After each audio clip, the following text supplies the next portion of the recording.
Okay, so welcome back guys. It's been a long time. I think मैंने last video कुछ अक्टूबर के time पे मैंने अपलोड करा था।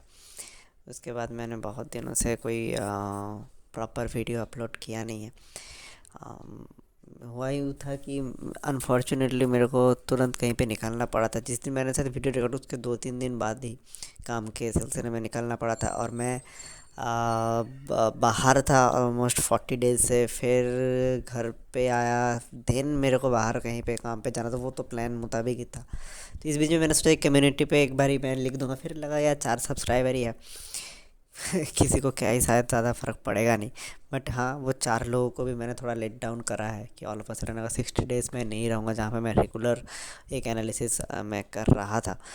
तो वो एक हुआ है। And at the same time I realize something कि यार अगर ज़्यादा रिस्पॉन्स ना मिला, आप रोज़ कुछ ना कुछ बना रहे हो लेकिन वहाँ पे फिर ज़्यादा लोग आ नहीं पा रहे या ज़्यादा लोग नहीं देख रहे हैं, just 4 subscribers, and that of course कहीं ना कहीं आपको वो एक कॉन्फिडेंस नहीं मिल पाता, या तो आपको वो मोटिवेशन नहीं मिल पाता कि आप फिर करते जाओ। वो भी एक चीज़ है, मैंने वो चीज़ रियलाइज़ करा। लेकिन वही है कि कुछ चीज़ें मेरे को ऐसे ही अब जो मैंने ना एनालिसिस करके बोलता हूँ या कुछ भी, वो मेरे को बहुत मज़ा आता है उस चीज़ करने में, ठीक है। तो अभी भी होगा, क्योंकि एक ऑब्वियसली बात है, फेस्टिवल टाइम है, ना ही ज़्यादा ट्रेड का अपॉर्चुनिटी मिलेगा, ना ही सब लोग इंटरेस्टेड रहेंगे कि इस टाइम पे बैठ के देखते सुनते हैं। तो क्या रहेगा कि अभी भी रहेगा। मैं फिर जनवरी में भी तो कहीं ना कहीं मैं थोड़ा इरेगुलर रहूँगा, लेकिन जैसे 2 महीने का एब्सेंट लग गया, वो मैं कोशिश करूँगा कि थोड़ा थोड़ा कम ही रहे। आज इस वीडियो में मैं सिर्फ थोड़ा सा यही स्मॉल अपडेट देने वाला था कि मैं 2 महीने से जैसे मैं गायब हूँ। तो वो एक स्मॉल अपडेट मेरे को देना था। साथ ही साथ आज सोचा कि थोड़ा यूरो के बारे में बात कर लेते कि कैसा मार्केट दिख रहा है, क्योंकि फेस्टिवल टाइम है। तो ऑलमोस्ट नेक्स्ट 2 हफ्ते सर कोई बहुत लोग कम ही रहेंगे जो बैठेंगे स्क्रीन के सामने। सो क्या आपको ट्रेड करना चाहिए यूरो पे? अब वही है, अब मेरे को भी ये चीज़ भी नहीं पता कि 4 लोगों में से जो 4 सब्सक्राइबर, उसमें से भी शायद 3 को शायद इंडियन मार्केट के ऊपर ही सुनना है। तो ये वीडियो शायद उनको भी ज़्यादा कुछ फ़ायदा मिलेगा नहीं। कोशिश करूँगा मैं कि एक बारी मैं निफ्टी बैंक निफ्टी का भी कर दूँ भी कुछ दिन के लिए, या कुछ भी एक एनालिसिस। मैं खुद की अगर बात करूँ तो मैंने भी कोई ट्रेड ज़्यादा कुछ किया नहीं इस दौरान, ठीक है। मैंने शायद बीच में बिटकॉइन पे ऑफकोर्स वो रैली बहुत ही बेसिक रैली था कि वो हर किसी को शायद कैच कर ही लेना चाहिए था, वही चीज़ मैंने भी कैच करा, ठीक है, ट्रम्प विन के बाद। एंड मैंने एक्चुअली रैली कैच करना स्टार्ट किया था 58,000 से। फिर उसको मैंने 70 या 71 पे बेचा था। 71 के बाद 73 या 74 पे लेके मैंने 82 पे बेचा, क्योंकि एट ए टाइम मेरे को भी नहीं पता था कि ये एक बार में ही चला जाएगा, लेकिन ऑफकोर्स वो चला गया। तो वहाँ से 82 पे, 82 के बाद मैं ना 1 लाख तक मैंने कोई मूव कैच नहीं करा, लेकिन 1 लाख से वापस जब नीचे आया था मैंने मूव कैच करा था 95 के आसपास। मैंने कुछ एंट्री करा था 94 95, और उसको मैंने आज ही सुबह वापस से बेचा, जो 1 1 लाख 3 पे था तब बेचा। थोड़ा थोड़ा बहुत मैंने भी वो रैली कैच करा। एंड आई एम श्योर कि जो लोग, आप लोग जब बिटकॉइन में, अगर कोई भी अभी ये वीडियो देख रहा है, अगर आप बिटकॉइन में करते हो तो ये चीज़ आपने, क्योंकि ये एक ऑन टाइम एक्सपीरियंस भी कह सकते हो कि हम लोग बहुत दिन से सोच रहे थे, आप ऑलमोस्ट पैंडमिक के टाइम के से ही, कि 1 लाख तो शायद ये इसका अल्टीमेट लैंडमार्क है। अब हालांकि अब नहीं ऐसा लग रहा, ना इसका प्राइस एक्शन ये सजेस्ट कर रहा कि वो ये तो और भी जा सकता है ऑफकोर्स। लेकिन वही है कि एक बार हमें भी लग रहा था कि, क्योंकि bitcoin is the ultimate crypto, ऐसा वाला लगता है ना कि एकदम बिटकॉइन अगर गिर जाता है तो फिर बहुत सारे क्रिप्टो गिर जाएगा, तो वही है, तो उसका था। हाउएवर, तो दो चीज़ मैं नहीं था इतने दिन गाइस। सेकंड, मैं कोशिश करूँगा कि फेब्रुआरी से ऑफकोर्स रेगुलर फिर से हो जाएगा, लेकिन फेब्रुआरी भी अभी भी बहुत बाकी है। तो इन द मीन टाइम इतना भी लंबा गैप ना दे के बीच बीच में कुछ एक लेके, यार मैं मतलब कभी आदत नहीं है ना, कभी ऐसे पहली बार यूट्यूब चैनल क्रिएट कर, तो वो जो कमिटमेंट है ना, कि अगर मैं अभी से बोल दूँ कि यार नेक्स्ट हफ्ते भी मैं लाऊंगा 2-4 का करेंसी का गोल्ड का एकदम हफ्ते भर का एनालिसिस करके, फिर मैं ना ला पा, तो वो एक कमिटमेंट मेरे को भी लाना पड़ेगा। I need to change a few thing. उस टाइम पे क्या था कि बहुत, मतलब बहुत नहीं तो कम से कम फ्री टाइम रहता था उस टाइम पे ज़्यादा। अभी एक साथ बहुत सारी चीज़ें मेरे को हैंडल करना पड़ा, तो उस टाइम पे वो चीज़ नहीं था, तो वो मैं बहुत इजीली कर पा रहा था। अभी यार इस सब के बाद मेरे को फिर करना पड़ रहा है ये, तो वो फिर मेरे को टाइम नहीं निकल पा रहा, तो वो एक प्रायोरिटी बेसिस पे देखते हैं। तो कोई कमिटमेंट नहीं है, लेकिन हाँ, कोशिश करूँगा कि एटलीस्ट फिर फरवरी पे मैं आप लोगों से ना मिलूँ, उससे पहले भी मैं आऊँ और एक दो चीज़ें कुछ भी जो मेरे को लगेगा मैं शेयर करूँ। ठीक है। तो ऐसे में ये बहुत लंबा हो जाएगा, तो यही बाकी अब चलते हैं। अब आप लोग तो स्क्रीन में हो ही, तो स्टार्ट करते हैं। स्टार्ट करने पे अगर मैं देख रहा हूँ फिलहाल मैं इस वीडियो में जैसे यूरो के ऊपर ही बात करूँगा, तो यूरो के ऊपर अगर हम बात करेंगे, सिंपल सी बात, ये मेरा मंथली चार्ट है। ये मंथली चार्ट पे अगर ये देखोगे एक चीज़ ना, तो ये पकड़ के चलो, ये वाला लाइन, ठीक है, ये वाला लाइन, ये वाला लाइन, ये 2008 का है। ठीक है, ये हाई है, ये हाई है, ये हाई है, ये हाई है, हाई, हाई। एक चीज़ तो है, कभी भी, मतलब अभी कितने साल हो चुके हैं, 15-16 साल, 15-16 साल में यूरो ने अपना हाई ब्रीच कभी नहीं करा। ठीक है, ये बहुत ही लॉन्ग टर्म वाली मैंने बात करा है, तो शायद बहुत लोगों को कल के कल एक ट्रेड लेने में फ़ायदा नहीं होगा, लेकिन हेयर मी आउट, सुनो पूरा, समझ में आएगा। तो कभी भी इसने ब्रीच नहीं करा है, लेकिन लो भी ऐसा नहीं कि बहुत जल्दी तोड़ते। अगर मैं ये वाला पोर्शन, अगर आप लोग नहीं देखोगे, ये वाला पोर्शन एक सेकंड के लिए हटा देते हैं, इस वाला पोर्शन की बात करो, मेरे पास सब वो प्रीमियम वर्जन है नहीं, अदरवाइज़ मैं इसको क्लिक करके हटा के ही दिखा था। यहाँ पे भी देखो, मार्केट ऊपर कहीं ना कहीं एक ट्रायंगुलर पैटर्न था। अब आप लोगों को पता है मैं ICT SMC ट्रेडर हूँ, तो ट्रायंगुलर के ऊपर ट्रेड की तो मैं बात नहीं करूँगा, लेकिन मैं इन जनरल प्राइस एक्शन की बात कर रहा हूँ। तो ना ही लो ब्रिज कर रहा था, ना ही हाई, तो हमें लग रहा था कि एक्यूमुलेशन जोन पे है, तो इतना भी वीक नहीं है, लेकिन अल्टीमेटली ब्रेक हुआ। एंड इवेंचुअली उसके बाद भी अगर इस हाई से, आप रुको सारी चीज़ें एक सेकेंड, अगर इस हाई से देखो, ये वाला लो, इस हाई से ये लो, एक कहीं ना कहीं इधर भी एक प्राइस एक्शन दिया था, लो नहीं ब्रेक किया, फिर लो ब्रेक किया। अब लास्ट हफ्ते मेरा भी एक, यहाँ पे देखो प्रॉपर एक ट्रेंड लाइन में, इतने 10-12 साल से इसने एक ट्रेंड लाइन मेंटेन करा। हाउएवर लास्ट हफ्ते क्या हुआ, लास्ट हफ्ते क्या हुआ था, लास्ट हफ्ते मैं क्या बोल रहा हूँ, मतलब लास्ट हफ्ते की मैं बात करूँ, लास्ट हफ्ते मेरा यूरोप एक ऐसे हिट हुआ, वो भी क्यों हुआ, हिट हुआ वो भी मैं बताऊंगा। यहाँ पे क्या हुआ, यहाँ पे 2023 को एक बार नीचे गया, फिर मार्केट ऊपर गया, लेकिन मार्केट जब उसके बाद ऊपर गया, कहीं ना कहीं उसके बाद वो कंटिन्यू, तो ये अगर ये लिक्विडिटी स्विप है, लिक्विडिटी स्विप के बाद वो मोमेंटम नहीं है, तो फिर काहे का लिक्विडिटी स्विप। ठीक है, अब ये चीज़ें हटा के थोड़ा सा जूम करके बात करते हैं। ठीक है, जैसे अगर ये लिक्विडिटी स्विप नहीं हुआ, मार्केट अगर नीचे जाएगा या कुछ भी, तो फिर क्या है हमारे पास, यहाँ पे एक फेयर वैल्यू गैप है, मंथली फेयर वैल्यू गैप। ठीक है, monthly fair value gap, monthly fair value gap. अब मंथली फेयर वैल्यू गैप में एक चीज़ देखो, इस फेयर वैल्यू गैप में लास्ट महीने इसको टच करा, लास्ट महीने, लास्ट महीने का ये कैंडल है, नीचे के इस जगह पे देखना। ठीक है, लास्ट महीने का ये कैंडल है 1 नवंबर 2024। ये फेयर वैल्यू गैप कब का है, 1 नवंबर 2022, मतलब पूरा 2 साल बाद ये तो एक फेयर वैल्यू गैप में आया। जब कोई फेयर वैल्यू गैप क्रिएट होने के बाद, अब मंथली फेयर वैल्यू गैप ऐसा नहीं कि तुरंत उस फेयर वैल्यू गैप में वापस आ जाएगा, लेकिन एट द सेम टाइम बहुत इतना डिले भी नहीं होना चाहिए था।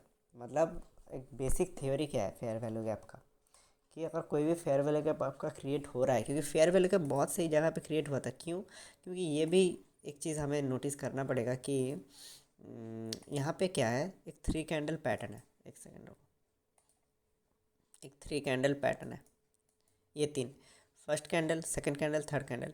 तो जब कोई ऐसा एक 3 कैंडल मिल जाता है, ठीक है, जब ऐसा कोई 3 कैंडल, तो ये अक्सर क्या हो जाता है, कुछ भी हो सकता है यहाँ पे कैंडल का साइज या बड़ा छोटा कुछ भी, लेकिन जब ये जो पैटर्न है, इसमें से ये वाला पोर्शन हो जाता है स्विंग लो। स्विंग लो अगर फॉलोड बाय एक फेयर वैल्यू गैप, यहाँ पे कोई भी कहाँ पे भी एक क्रिएट हो जाता है ना, ज़्यादा दूर नहीं, तुरंत एक फेयर वैल्यू गैप क्रिएट हो जाता है ना, तो वो बहुत हाई प्रोबेबिलिटी रहता है कि मार्केट वहाँ पे आएगा एंड बूम हो जाएगा। ये थ्योरी है, ये हम सब ने ICT में पढ़ा है। ठीक है, अभी देखो स्विंग था, फेयर वैल्यू गैप था, लेकिन वो कहीं ना कहीं फॉलोअप उसका नहीं मिला। Fair value gap should always create a new fair value gap. ठीक है, लेकिन यहाँ पे कोई फेयर वैल्यू गैप क्रिएट नहीं करा, ये लास्ट फेयर वैल्यू गैप था मंथली कैंडल में, ये लास्ट फेयर वैल्यू गैप था। इसके बाद शायद अभी एक bearish fair value gap create कर रहा है, लेकिन ये 2 साल हो चुका है, तो इसका इंपॉर्टेंस वैसे भी घट चुका है। ठीक है। इसका इम्पोर्टेंस वैसे भी घट चुका है, हम इसको थोड़ा सा लाइट करेंगे क्योंकि इसका इम्पोर्टेंस घट चुका है। अब मंथली के बाद हम लोग थोड़ा जाएंगे वीकली, हम बायसनेस ढूंढने की कोशिश करेंगे लेकिन थोड़ा सा टॉप डाउन एनालिसिस करके। ठीक है। अल्टीमेटली मैं आपको बहुत ही छोटे टाइम पे ही बता दूंगा कि करना क्या है आपको, कल परसों या इस हफ्ते, लेकिन अभी लग सुन के लगे कि अरे ये तो 3-4 सालों का प्लान बता रहा है, लेकिन ऐसा नहीं है, मैं आपको बताऊंगा। ठीक है। उसके बाद देखो यहाँ पे वीकली, जहाँ पे मंथली फेयर वैल्यू होता है वहाँ पे वीकली फेयर वैल्यू गैप भी था। ये इसको थोड़ा सा डार्क करते हैं क्योंकि ये टच भी हुआ था तुरंत। ठीक है। अब देखो ये वीकली फेयर वैल्यू गैप है। ठीक है। इस वीकली फेयर वैल्यू गैप देखो नेक्स्ट, तुरंत नेक्स्ट कैंडल ही टच हो गया था and look at the result. ये ऊपर गया पूरा, ये पूरा ऊपर गया। ठीक है। ये फेयर वैल्यू गैप ने काम भी करा, लेकिन एक भी फेयर वैल्यू गैप अगर दोबारा उसमें, मतलब अगर एक फेयर वैल्यू गैप एक बार टच हो गया तो दोबारा उस फेयर वैल्यू गैप को हम कंसिडर नहीं करेंगे एज फेयर वैल्यू गैप। वहाँ पे हम स्विंग पॉइंट ढूंढने की कोशिश करेंगे, स्विंग पॉइंट ढूंढने की कोशिश करेंगे, लेकिन एज फेयर वैल्यू गैप उसको हम काउंट नहीं करेंगे। ठीक है। अब अगर देखेंगे ना, उसके बाद मार्केट कंप्लीटली साइडवेज है।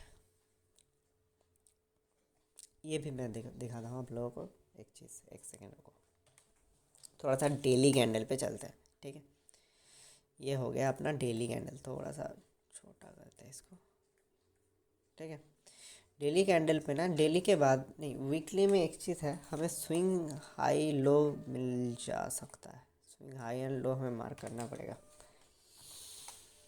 वो ज़रूरी है।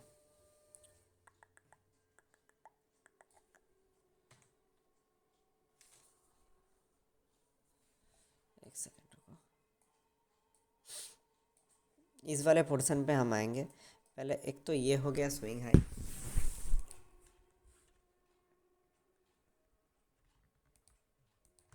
ठीक है।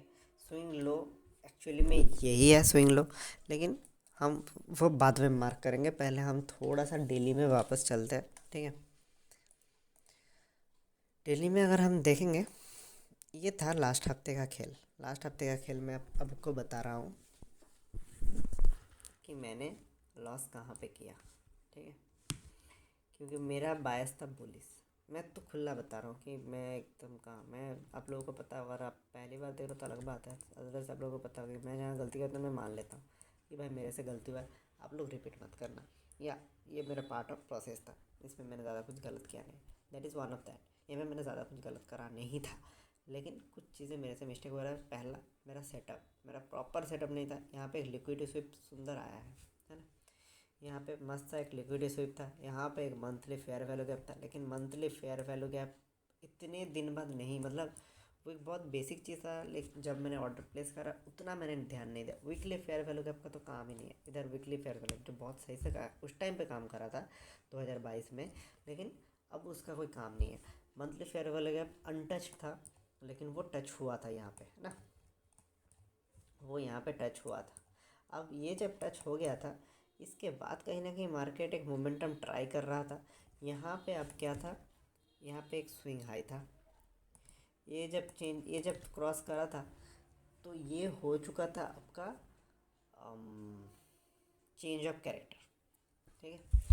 अब जब ये चेंज ऑफ कैरेक्टर हो गया था, तब मैं अगर आपको छोटे टाइम फ्रेम पे बताऊं कि हो क्या रहा है, तो यहाँ पे कहीं ना कहीं एक फेयर वैल्यू गैप था। ठीक है।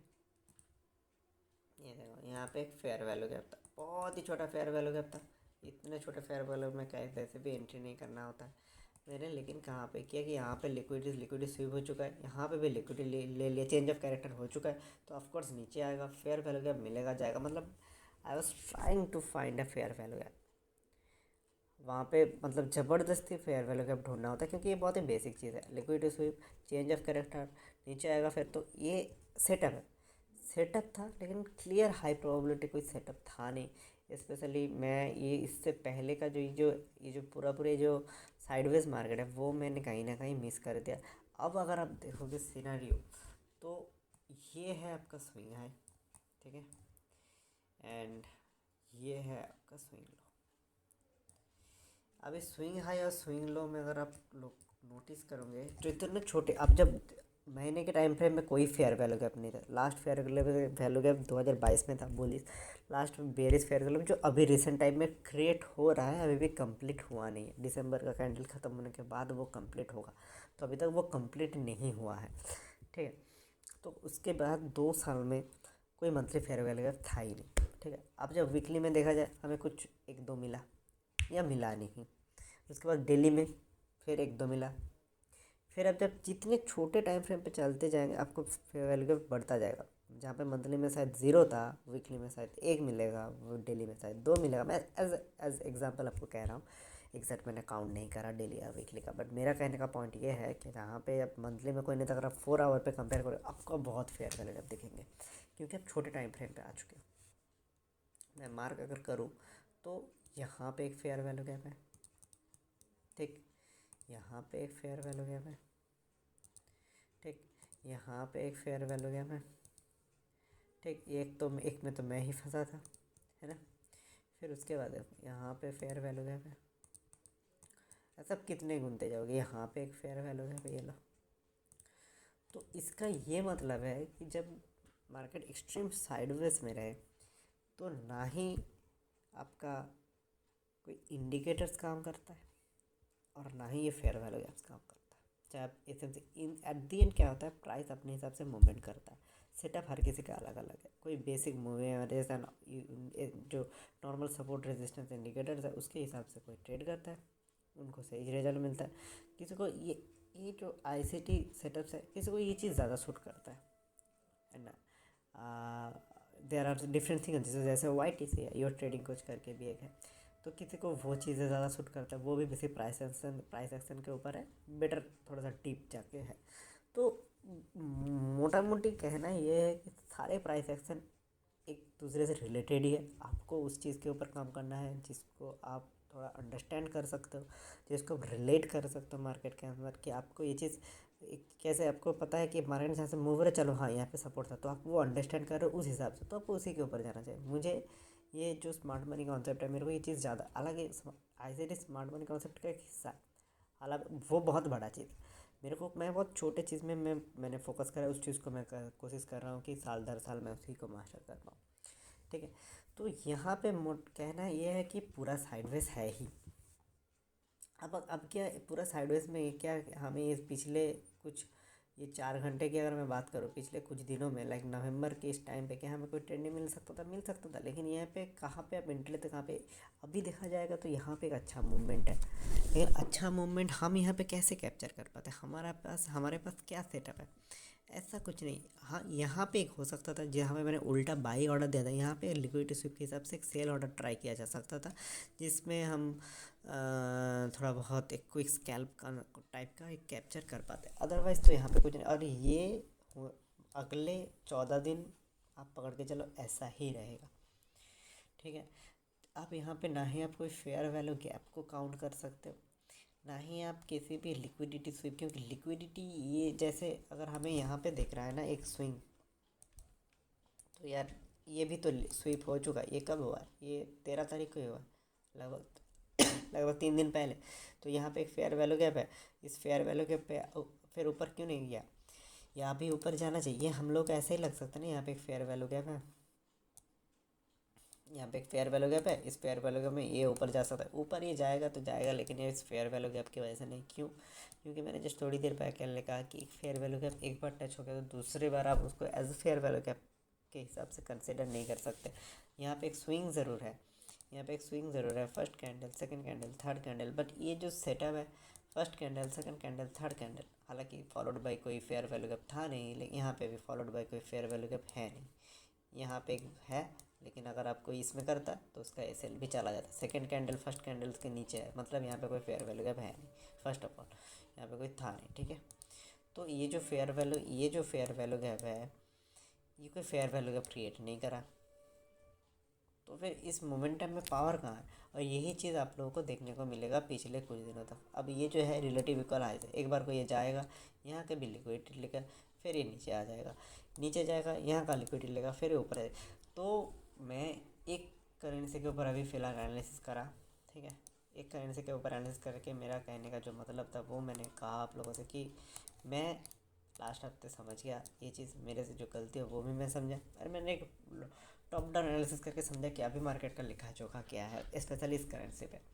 हो सकता है जैसे बहुत लोग अभी फोकस कर रहे हैं न्यूजीलैंड डॉलर पे, तो वहाँ पे शायद कोई मोमेंटम रहे, ठीक है। लेकिन क्योंकि मैं ज़्यादातर इसी पे काम करता हूँ, तो मैंने सोचा कि इसमें ही एक बार एक करके, और इसको मैं आप लोगों के साथ शेयर भी करता था। और कोई भी आप लोग अभी देख रहे हो, सो बी वेरी केयरफुल। ये जो दिसंबर का महीना है, पूरा महीना पूरा, अगर कहीं पे आप लोग एंट्री लोगे भी, तो बहुत ही कम क्वांटिटी के साथ लेना। मेरा अभी करंटली ट्रेड चल रहा है, वो इस गोल्ड पे चल रहा है। मैंने एक छोटा सा ट्रेड लिया है, मेरा प्लान है तो ऊपर जाने के लिए, ठीक है। मेरे लेकिन वही है, बहुत ही छोटे क्वांटिटी के साथ भी है, तो मतलब आई थिंक $10-11 का अभी तक कुछ प्रॉफिट हो रहा होगा। ओवरऑल $18-19 का ही है टारगेट। तो बहुत ही छोटा छोटा है कि अगर करे तो एक एज प्रैक्टिस मैं इसको देख रहा हूँ, ठीक है। कि मतलब पूरे दिसंबर महीने में कि मैं कितना पेशेंस हो सकता है, अगले 14 दिन में मेरे को सिर्फ एक ट्रेड मिलेगा तो मैं एक ही ट्रेड लूँगा, ठीक है। रोज़ अभी मत बैठो, सेटअप देख लो, थोड़ा लार्जर पिक्चर में देखो। 4 घंटा, 1 घंटा, एटलीस्ट 15 मिनट उसके नीचे मत जाओ। वहाँ पे देखो कि सेटअप क्या है, सेटअप कहाँ पे आ सकता है। अगर सेटअप आए तो कम क्वांटिटी के साथ एक बार ही जाना, इसलिए कि आप दैट्स इट। उसके बाद उस सेटअप मतलब उसके बाद वहाँ पे दोबारा कोई ट्रेड मत लो। एंड देखो कि जनवरी से कैसा मोमेंटम रहता है, ठीक है। 1 जनवरी से कैसा मोमेंटम रहता है, 1 जनवरी के बाद से कैसा मोमेंटम रहता है, वो इम्पोर्टेंट है, ठीक है। तो और लंबा नहीं खींचते, वैसे भी वीडियो लंबा हो चुका है, तो वो चीज़ मैं ट्राई करूँगा। इस बीच में ट्रेड अगर नहीं भी करूँ तो भी, अगर कहीं से कुछ मेरे को लगता है, जैसे यूरोप में मेरे को लगा, तो वैसे ही कुछ लगे तो रिकॉर्ड करके ज़रूर छोड़ूँ, ताकि एटलीस्ट हम लोग कनेक्ट रहे। इतना लंबा गैप ना दूँ। लेकिन एट द सेम टाइम कल नहीं आएगा शायद कोई वीडियो, या परसों नहीं आएगा, आई एम नॉट श्योर। हो सकता है कल को मेरे को कुछ लगे तो मैं लेके आ जाऊँ, फिर उसके बाद 10 दिन आ, तो थोड़ा सा इस टाइम पे ऐसा रहेगा। लेकिन one thing I can guarantee, फरवरी से फिर कंटिन्यू होगा। और दूसरा, इतना बड़ा गैप भी नहीं रहेगा कि एकदम फिर से मैं आपको फरवरी पे मिलूँ। तो इस दो चीज़ की मैं गारंटी देता हूँ, ठीक है। बाकी जो भी कमिटमेंट है, जो भी जैसे जैसे कम्युनिटी बढ़ता रह जाएगा, जैसे टीम बढ़ता रहेगा ठीक है, जैसे सब्सक्राइबर बढ़ते रहेंगे, जैसे मेरे को पता चलेगा कि लोगों को मेरी कौन सी चीज़ें सुनना अच्छा लगता है, या मेरा एनालिसिस फेस हो सकता है जिस तरीके से मैं एक्सप्लेन करता हूँ किसी को समझ में ही ना आ रहा हो, मैं अपने में ही बोले जा रहा हूँ, तो कुछ चीज़ें बढ़ेगा तो मेरे को भी अच्छा लगेगा। मे भी उस तरीके से हम उस दिशा पे हम सब मिल के ग्रो कर सकते हैं। एज ऑफ नाउ फिर मैं फिर बंद करता हूँ, ठीक है। Take care. जो भी लोग ट्रेड कर रहे हो, मैं सिर्फ यूरो का किया, अभी बहुत सारे करेंसीज हैं, तो ध्यान से करना, कम क्वांटिटी के साथ करना, क्योंकि ये एक का ही भले मैंने किया है, लेकिन हर करेंसी पे हालत आपको ऑलमोस्ट जो मेन है, पाउंड हो गया, यूरो हो गया, ठीक है, गोल्ड हो गया। गोल्ड शायद थोड़ा सा उसमें मोमेंट आपको अभी भी मिल सकता है, लेकिन ये बाकी बहुत फ्यूचर्स हो गया, नेस्डैक फ्यूचर्स हो गया, तो बहुत ही सारी जगहों पे आपको मोमेंटम अभी घटता हुआ दिखेगा, क्योंकि बेसिक से रीज़न है, दिसंबर के इस टाइम पे मोमेंटम वैसे भी घटता है, ठीक है। ज़्यादा वॉल्यूम नहीं रहता। अगर आप कोई भी बहुत सारे साइट्स में ना वॉल्यूम का एक वो परसेंटेज वाइज चार्ट रहता है कि साल दर साल किस महीने में वॉल्यूम ज़्यादा रहता है, किस महीने में वॉल्यूम कम रहता है। तो अब देखोगे तो दिसंबर में वॉल्यूम इन जनरल कम ही रहता है, ठीक है। तो इसके लिए अगर सेटअप ज़्यादा नहीं मिलो तो थोड़ा बड़े टाइम फ्रेम पे सेटअप ढूंढने की कोशिश करो, और उसके बिहाफ पे ट्रेड लो छोटे छोटे क्वांटिटी में। अगर नहीं मिलता तो ऐसा नहीं है कि आप में कोई कमी है, कि आपको कोई सेटअप मिल नहीं रहा, क्या हो रहा है, ऐसा नहीं है। इस टाइम पे किसी को भी नहीं मिलेगा, ठीक है। इंडिकेटर्स पे जाओगे तो यार, इस मार्केट में अगर आप इंडिकेटर्स में जाओगे, मूविंग एवरेज हो गया, ठीक है, मूविंग एवरेज हो गया, मैगडी हो गया, मैगडी हो गया, फिर और क्या है, RSI हो गया। अगर आप ऐसे इंडिकेटर्स पे जाओगे ना, तो आपको क्या होगा कि हर जगह पे आपको ट्रेड मिलेगा, हर जगह पे। यहाँ पे एक ट्रेंड लाइन हो गया, ब्रेकआउट, पुल बैक एंड ऊपर, हर एक जगह पे मिलेगा, ठीक है, अगर आप इंडिकेटर पे जाओगे। इवन मैं तो बोल रहा हूँ खाली इंडिकेटर क्या, हमारे भी SMC में भी कौन सी कमी है, हर जगह पे फेयर वैल्यू का।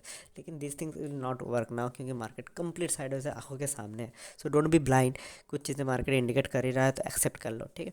ज़्यादा मैं आप ज्ञान नहीं देना चाहता हूँ, तो भेड़ को मैं यहीं पे बंद करता हूँ। आप लोगों से मैं मिलता हूँ नेक्स्ट वीडियो में, एंड तब तक के लिए टेक केयर।